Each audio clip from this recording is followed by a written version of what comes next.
Consider two men, both aged 70, standing side by side. The first individual, Steve A., is on a Californian beach, expertly waxing a surfboard.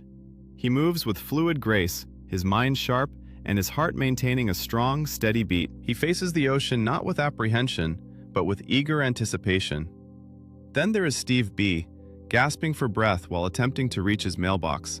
He is frail, his memory clouded, and his joints ache as if filled with broken glass. His days are consumed by managing medications, and his nights by worrying about burdening his children.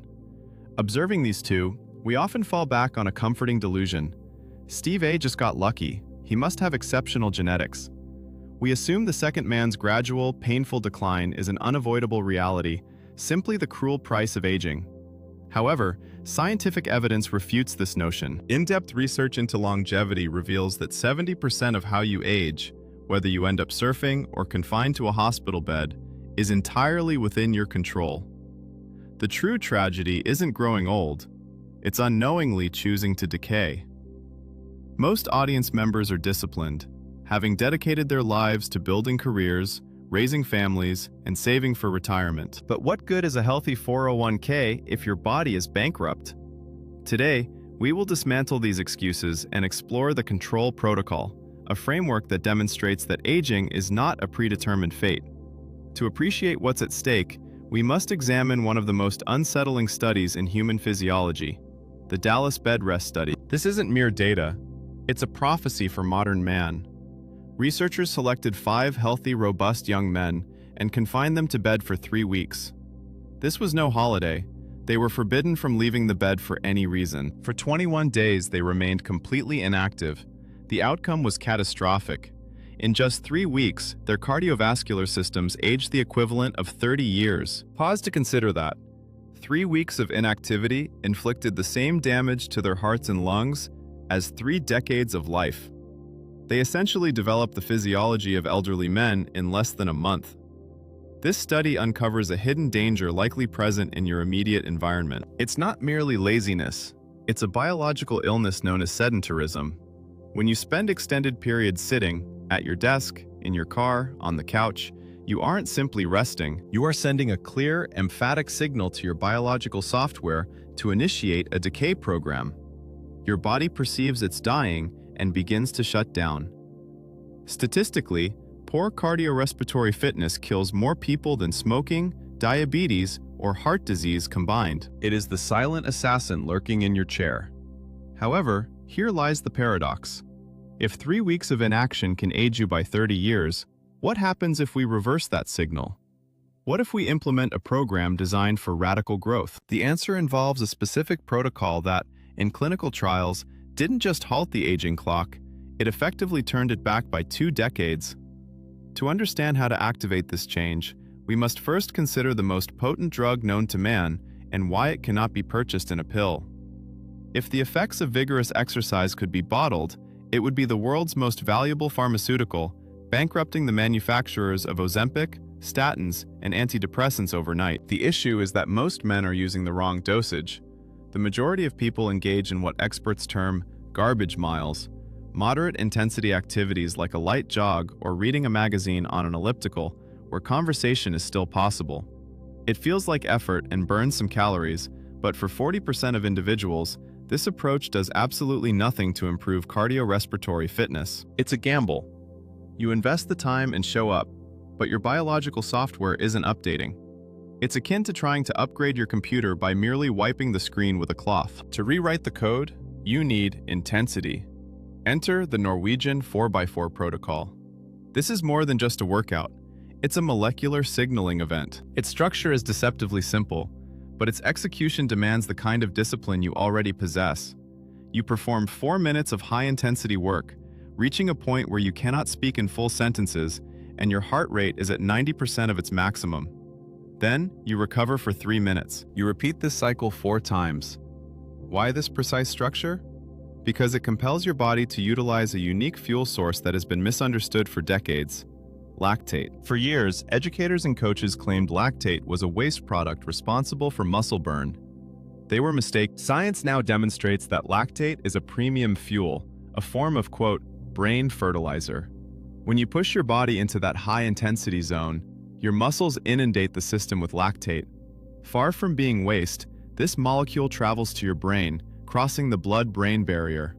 Once there, it triggers the release of a remarkable protein called brain-derived neurotrophic factor, BDNF. Think of BDNF as Miracle-Gro for your neurons. It not only protects your brain, but also signals the growth of new brain cells, a process once thought impossible in adults. You are literally cultivating a younger brain by physically moving your body. The effects on the heart are even more profound.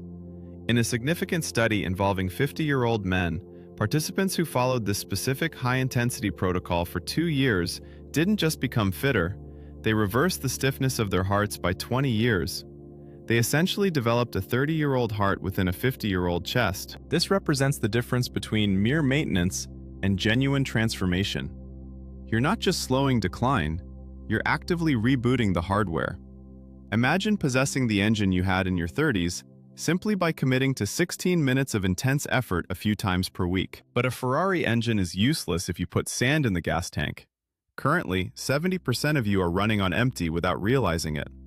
The unsettling truth about aging is that it's rarely a single catastrophic event that incapacitates you. It's the accumulation of silent deficiencies, invisible foundational cracks, that go unnoticed until the entire structure collapses.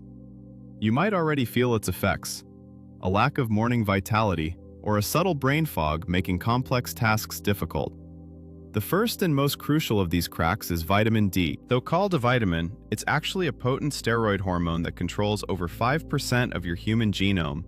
It regulates instructions for your immune system, bone density, and, most importantly, your brain health. Here's a staggering statistic. 70% of the population is vitamin D insufficient. We spend our lives indoors, shielded from the sun, and our levels plummet. The consequence isn't just a weakened immune system.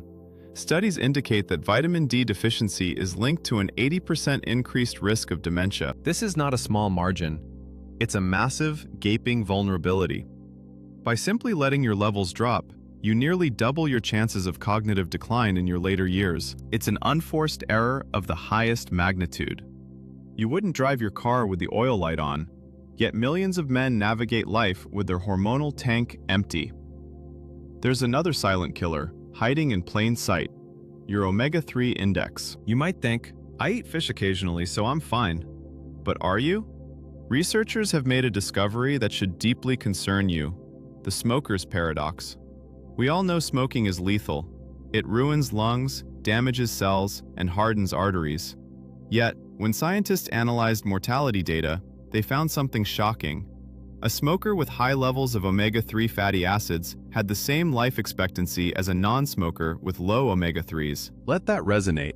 Having a low omega-3 index is just as detrimental to your longevity as smoking cigarettes. If you're not consuming fatty fish like salmon or taking a high-quality supplement, you are effectively risking your mortality as if you were smoking a pack a day. It's a silent emergency. While these deficiencies starve your cells, something else is actively corroding them: glycation. This occurs when you overload your system with refined sugars and processed carbohydrates. Sugar molecules bind to proteins in your body, creating sticky, dysfunctional structures. Imagine caramelizing an onion in a pan. It turns brown and stiff. This is literally happening to your tissues. This sugar rust stiffens the collagen in your heart and clogs the delicate vessels in your brain. And let's be honest about what stiff arteries mean for a man. It's not just about heart attacks, it's about blood flow throughout the body. If the pipes are rusty, nothing functions as it should. Not your brain, and certainly not your sexual vitality. As we age, the hippocampus, the brain's memory center, naturally shrinks by about 1 to 2% per year. However, high sugar intake accelerates this shrinkage. You are literally consuming away your memories and your virility. The solution isn't complex, but it requires the same discipline you apply to your finances or career. A simple fish oil supplement of 2 grams daily and vitamin D supplementation can halve these risks. You possess the power to halt the rust and refuel the tank. But we're not finished yet. We've fixed the engine and cleaned the fuel. What if you need a sudden surge of superintelligence? What if you haven't slept in 24 hours but need to perform at your peak? There's a hack for that too. To unlock this superior level of performance, we must discard the stereotypical perceptions often found in gym locker rooms. For many years, creatine has been seen as a bro science supplement, a white powder exclusively for bodybuilders aiming to bulk up. You might have overlooked it, believing massive biceps aren't your priority, and functional strength is all that matters. However, this perspective is tragically limited. Creatine extends far beyond muscle development. It serves as a backup power source for your brain. Your brain is a significant energy consumer, utilizing 20% of your body's energy despite making up only 2% of your weight. When fatigue, stress, or age set in, your brain's energy currency, known as ATP, begins to deplete. This leads to brain fog, that moment when a word is just out of reach, yet you can't recall it. Creatine functions as a rapid charger, supplying energy to your neurons when they are under duress. A remarkable study subjected participants to 21 hours of sleep deprivation. Typically, such extreme exhaustion turns individuals into zombies. Yet, the group that took creatine not only endured the sleep deprivation, but actually outperformed the well-rested group in cognitive tasks. It acted as neurological protection, shielding the brain from the disarray caused by fatigue. It enhances mental acuity, speed, and resilience, demonstrating that this simple molecule is one of the most undervalued longevity tools available to us. It's not about superficial appearance. It's about achieving cognitive superiority. Speaking of energy, we must also discuss the K word, keto. I know many of you are already experimenting with fasting. You've experienced the mental clarity that surfaces after 18 or 24 hours of a fast. This clarity isn't magic. It's a biological process. When you limit carbohydrates or engage in fasting, your body shifts from burning dirty glucose to a cleaner, more efficient fuel called ketones, specifically beta-hydroxybutyrate. Imagine your brain as an outdated house with malfunctioning electrical wiring. Powering it with glucose is akin to plugging a space heater into a frayed outlet, resulting in sparks, inflammation, and damage. However, ketones completely bypass this old wiring. They are a super fuel that directly enters the mitochondria, reducing inflammation and initiating repair mechanisms. This explains the surge of focus you feel when skipping breakfast or extending your eating window. You aren't depriving yourself, you're fueling yourself with premium energy. Even if you don't adhere to a strict ketogenic diet, utilizing tools like exogenous ketones or intermittent fasting can offer your aging brain a respite from the constant assault of sugar. This is about metabolic flexibility, the capacity to switch fuel sources as needed. That is the essence of biological resilience. Finally, we must address the skeptics who claim multivitamins are merely contributors to expensive urine. I understand your practicality. You don't want to waste money on ineffective products. For a long time, the data was inconclusive. However, recent large-scale clinical trials have effectively silenced these critics. These studies revealed that a simple daily multivitamin could slow cognitive aging by the equivalent of 2 to 5 years. It's not a miraculous solution, but consider it an affordable insurance policy. It addresses the minor nutritional gaps in your diet, such as missed zinc or insufficient magnesium, ensuring your biological machinery continues to operate smoothly. It's a small investment for a significant return. For someone who understands ROI, it's an unequivocal decision. This all sounds like a lot of science. We've delved into cellular signaling, hormonal imbalances, and metabolic shifts.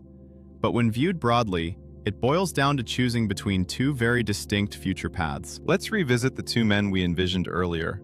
Let's call them Steve A and Steve B. Steve A adhered to the protocol. Although he didn't possess perfect genetics, he fundamentally altered his biological code. At 90 years old, he's still surfing. He carries his own luggage at the airport. He remembers the names of his great-grandchildren. He remains independent. When his end comes, it's swift. A sudden decline at the very conclusion of a long, vibrant life. Scientists refer to this as compressed morbidity. He condensed all illness into the final moments, maximizing his time as an able-bodied, strong man. Then there's Steve B. He disregarded the protocol. He subscribed to the belief that aging is an unavoidable process. By 60, he's misplacing his keys. By 70, he struggles to rise from the floor without a groan.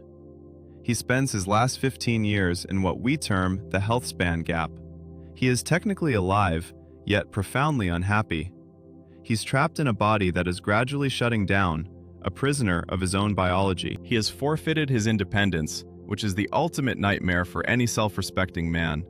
The research is unambiguous. Genetics load the gun, but lifestyle pulls the trigger. You control 70% of this outcome. You are the architect of your own decline or your own resurgence. But here's the crucial point.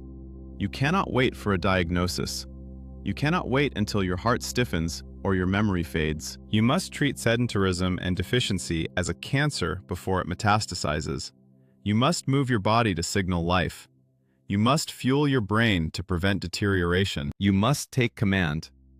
So I have one question for you. Which Steve will you choose to be? This video is for educational purposes only and isn't medical advice. If you have any medical conditions or take prescription medications, please talk to your doctor before making any changes.